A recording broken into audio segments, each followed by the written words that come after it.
You awake on a cold November morning after 5 hours of sleep to face yet another day of misery on the Western Front. You rub your eyes, stretch, and then put on your boots. A quick glance around your cramped dugouts tells you that most of your companions have already wakened and are in the process of shaving and brushing your teeth. "Good morning," shouts one of your colleagues. "Morning," you reply, stifling a yawn. "What's the weather like outside?" "Oh, cold, cloudy, muddy, desolate, the usual."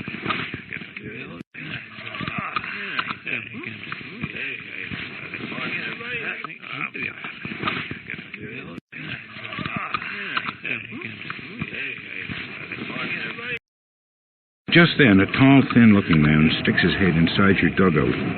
You'll recognize him as Lieutenant Jarvis, your platoon commander. "All right, you two. Get outside for stand two." Stand two. The daily routine of standing in the trenches half an hour before dawn, waiting for a German attack. Of course, the Germans knew you were waiting for them, and so they never attacked this early in the morning. Still, it was a ritual which you and your companions had observed every day since you'd arrived in northern France 6 months ago.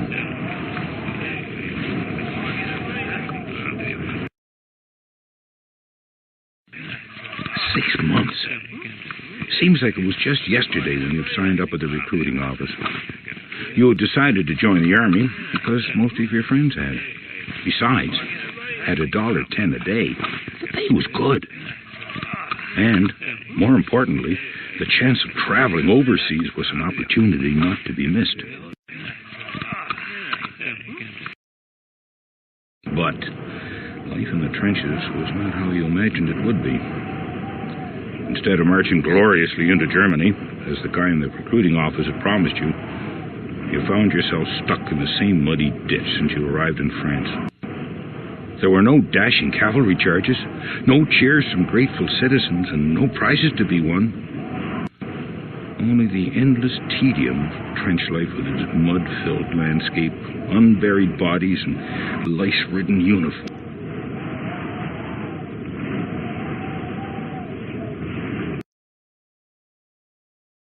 Still, all this was mild compared to the nerve-wracking artillery fire, which pounded down on your position, often for days at a time. Trying to sleep in such conditions was nearly impossible. A man could go insane for lack of sleep.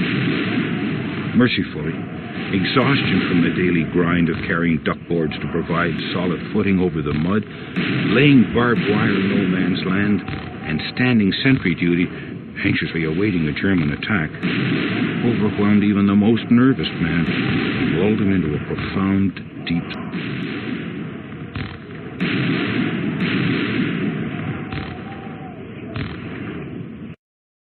In the 6 months since you arrived, so much had changed. Many of your buddies had been killed in action.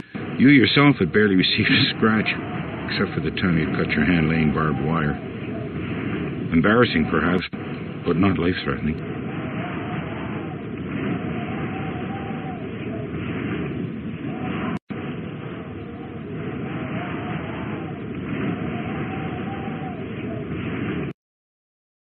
These thoughts occupy your mind as you wrap each leg with your threadbare puttees. Donning your tunic, you strap on your webbing, flip your helmet on your head, and step outside the dugout.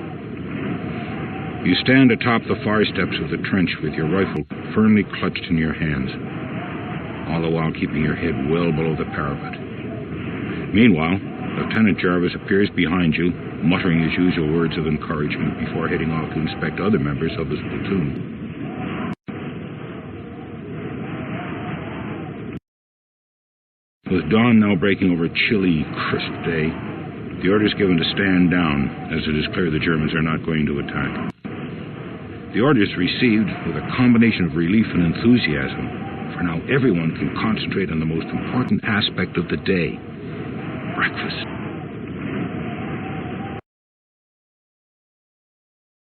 Sitting beside a small fire, you unwrap half a dozen hard biscuits and open a can of Tippler's Plum and Apple Jam, which tastes nothing like plum and apple at all. The fresh cup of tea, along with the morning's rum ration, are also welcome warmth on such a bleak morning. The men around you gossip about news from home. Some of them offer their views on the war and its duration, while others content themselves reading a 2-month-old paper.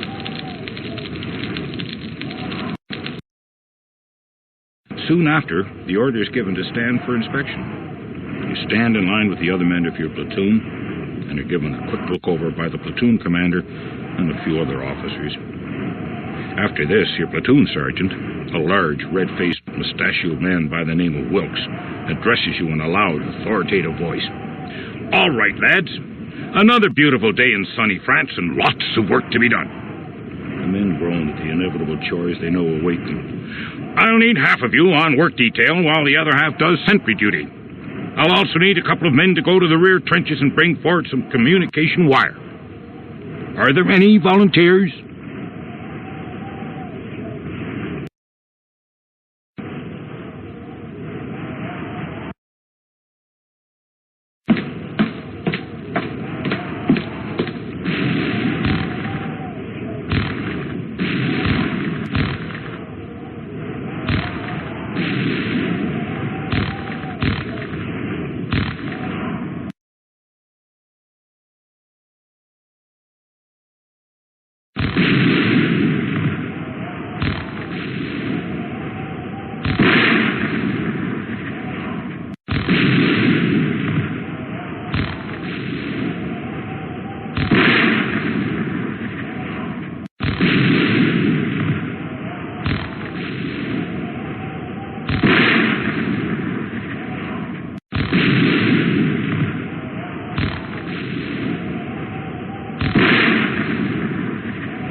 It Who becomes the yes, manager? absolutely. No, there's no question about it. No, you've got to get Right, the legality everything. doesn't have to You be need to discussed discuss completely. Okay? Yeah. Well, exactly whether there happens to be any. You Of course, can it all talk about that. depends on who becomes the yes, manager. absolutely. No, there's no question about it. No, you've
You can talk about that. Who becomes the manager? Absolutely. No, there's no question about it. No, you've got to get right, the legality everything. doesn't have to You be need to discussed discuss completely. Okay? Yeah. Well, exactly whether there happens.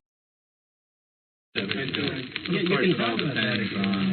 Who becomes the manager? Absolutely. No, there's no question about it. No, you've got to get right, the legality everything. doesn't have to be You need to discussed discuss completely. Okay? Yeah. Well, exactly whether You can talk about that. who becomes the manager? Absolutely. No, there's no question about it. You can talk about that. Who becomes the manager? Absolutely. No, there's no question about it. You can talk about that.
We are hurt.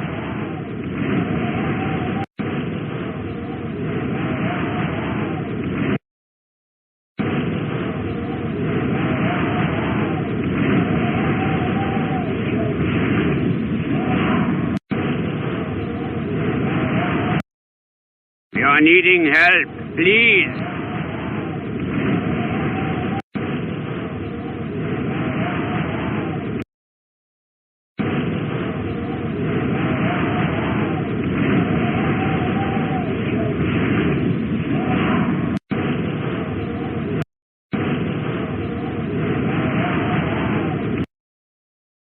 Wie kommen wir hier weg? Wir sind verloren. Halt die Klappe, du Idiot. Du wirst uns verraten.